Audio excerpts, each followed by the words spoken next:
Go for the beautiful things in life. That's the best thing.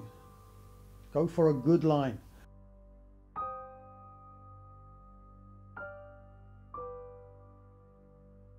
Ci mettevi in gioco veramente delle cose enormi, te stesso. Cioè adesso non esiste più questo.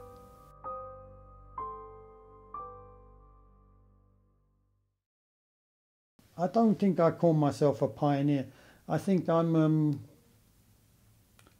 was just an expert, that's all. I helped understand ice axes and crampons in a way that lots of other people couldn't. And I was really lucky to get some very good ascents. Facciamo parte di una generazione che ha avuto la fortuna di potersi definire pioniere all'interno di questo ambito. Avevamo tanto terreno a disposizione e soprattutto tanta voglia. Noi si facevano delle cose che non si sapeva minimamente di che cosa si andava a fare. Però ci si lanciava dentro e si va, ma perché? Non lo so.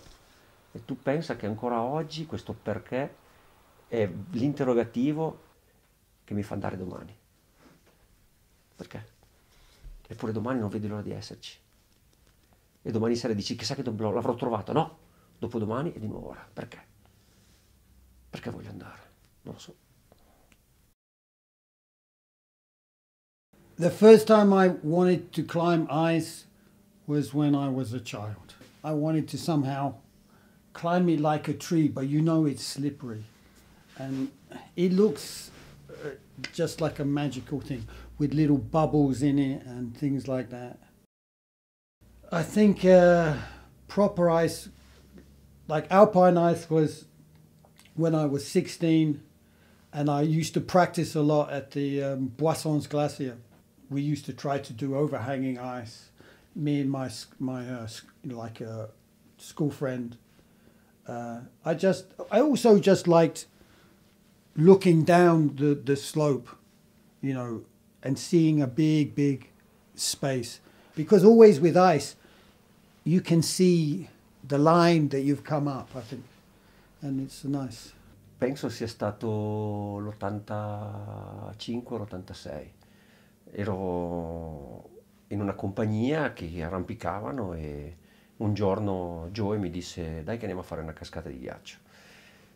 E io non sapevo neanche come fossero fatte le picozze. L'arrampicata su ghiaccio allora, per come la vedevamo noi, era l'allenamento per poi dopo affrontare le pareti in quota. Cioè ricordo quando guardavo i piedi che non sapevo come metterli. Cioè ogni volta che mettevo un piede, sto piede scappava. Meno male che sono migliorato. I calci che ho dato, le cascate di ghiaccio, lo sa solo il buon Dio. Cioè, le cascate, quando noi le facevamo, erano vergini, sempre. Non c'erano i buchi, gli agganci, o queste cose qua, gli scalini, eh.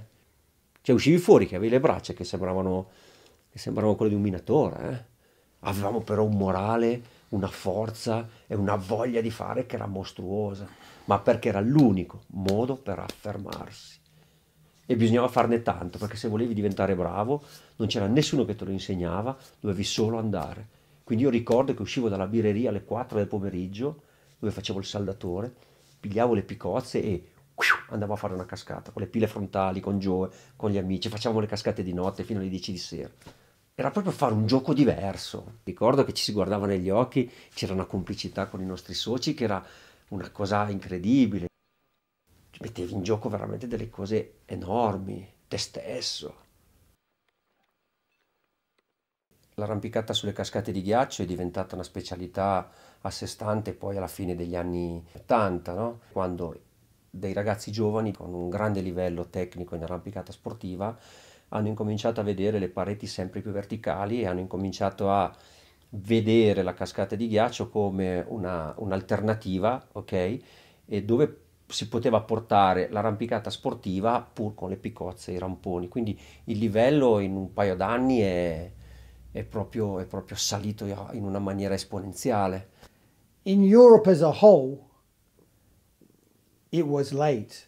But in the UK, ice climbing began to split off as a special activity earlier than anywhere else in the world. And that's the reason we have mixed climbing before the other Europeans and even Americans had it. And it was because of our lack of really good ice. We had more general conditions. So we had to adapt the ice axes very early to being used on rock. E allora gli alpinisti più vecchi dicevano a quelli più giovani, ah sì, voi siete sportivi, non vivete più l'alpinismo. La differenza è che noi avevamo allora ancora la possibilità di fare alpinismo anche nelle cascate di ghiaccio. Questo perché? Perché avevamo davanti a noi un terreno enorme che potevamo dedicare alla scoperta. C'erano degli standard che erano quelli dell'arrampicata classica e della pole traction, che avevano inventato quelli un pochettino prima di noi.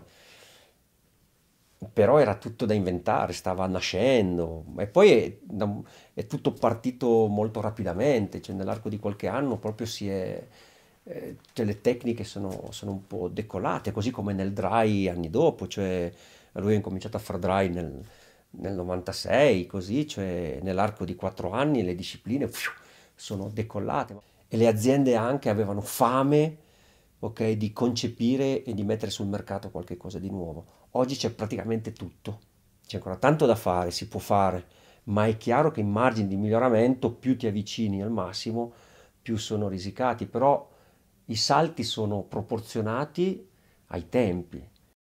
When I started, probably 0 was a very generous amount of technique. I had no understanding of anything. I used to just smash the stuff to pieces. I had a lot of fun smashing it to pieces too. And then there were a couple of people who specialized in ice who were also good with other tools. They were people who made roofs, for instance, tilers, and they could use hammers really well.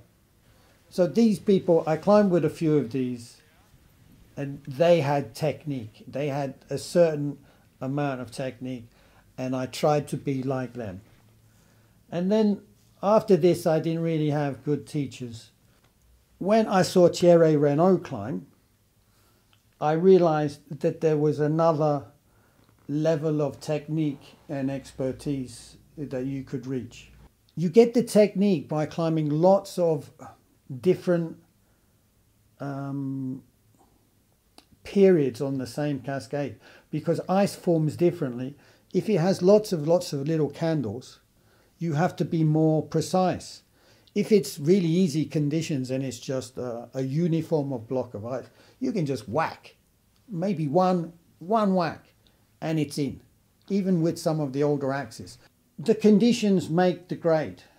This was in 1990. I had 100 days. This is where maybe I developed some technique. For a long time, it was easy for me to understand the grades going up. And it was almost an evolution with the equipment. The equipment got better, and we got better. We went more or less in parallel with the equipment.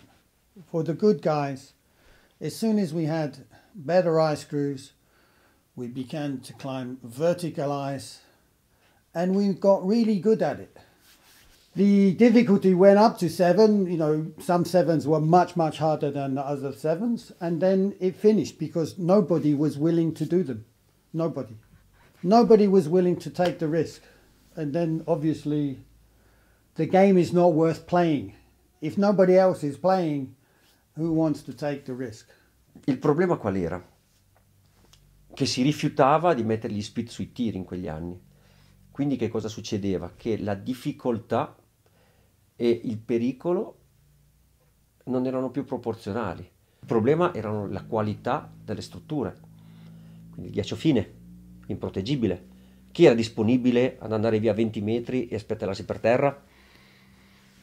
Chi era disponibile a buttarsi su delle colonne che magari potevano esplodere da un momento all'altro?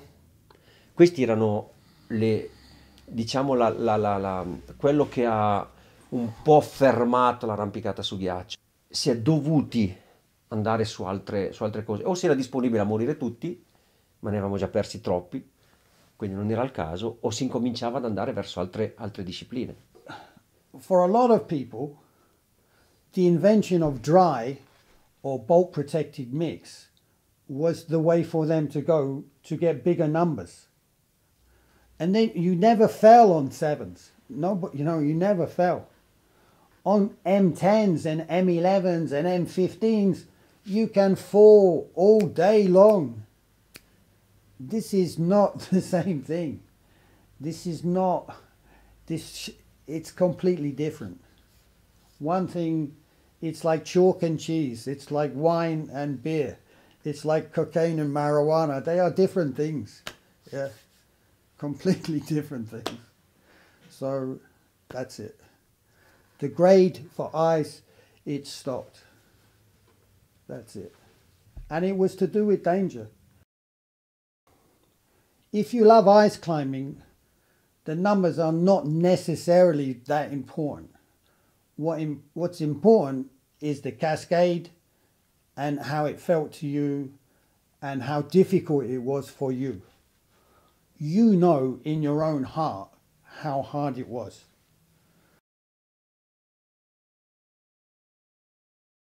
So the amount of risk that I used to take in early climbing, it's difficult to try to understand now because the equipment was so bad at the beginning. And also, we didn't really have much experience or true knowledge of what we were capable of doing. So there was also, the sport was supposed to be dangerous at this time. That's what the people who came before you said.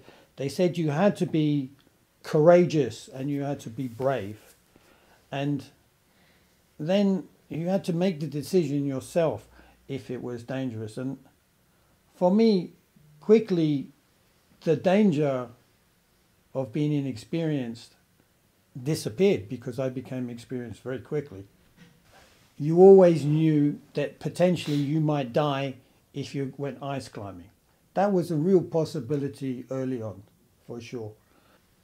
Era secondo me normale in quegli anni assumersi determinati rischi, quindi non c'era la gestione del rischio, lo si accettava proprio completamente, si diceva per raggiungere un determinato obiettivo bisogna assumersi determinati rischi.